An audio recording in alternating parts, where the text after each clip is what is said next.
So thanks for taking some time out of your schedule to meet with me today. I just want to talk to you for 5 minutes about this work we're doing with ICANN, and more specifically about the work that you're doing with narratives. So I've heard your story a couple times. I've heard you talk about your grandpa, and it's a really compelling story. Why do you feel like that story that you've had for so long, why is that so important to tell? I think that it's really important to me. It's my motivation. It's why I got interested. It's why I do what I do, and I work so hard to do that.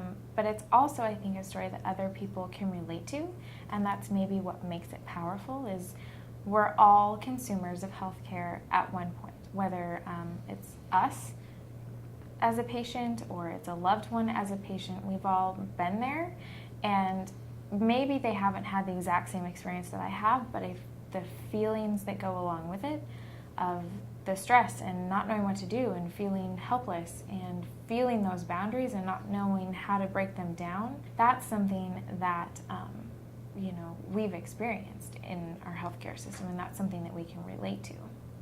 I love those stories. I mean, it's part of my role with the Open School is to find those stories, and as the content producer, I'm always on the lookout for things that are going to engage others. And it seems like you're passionate about other people having a story too. Mm-hmm. And why is that? Because the way that we make change is to raise up other change agents. I mean, I can be passionate and I can go out there and try to make a difference, but me as one person is not as strong as me with everybody else with me. And I think that those stories are really powerful in motivating people to join a cause and actually commit to making that change and find how they relate to this and why they care about it and why they're passionate about that. And those stories really are key to that. It's how we connect as people. And do you feel like your story gets better over time as you continue to tell it? It gets better every time I practice telling it. We go through coaching, as we saw, and every time we tell it, it gets a little bit more redefined. And it's still my story.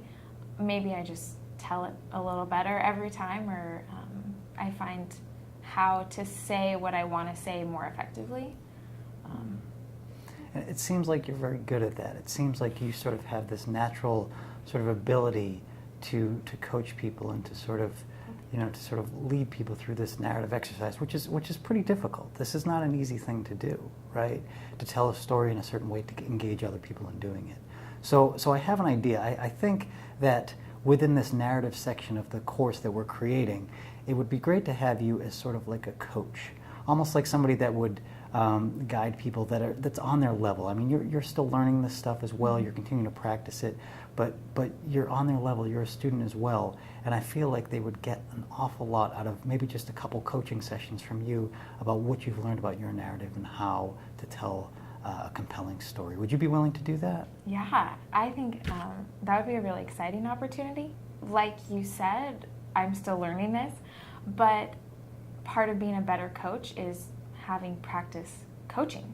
So I would be very excited and very honored to help other people through this process, as I'm still in it myself.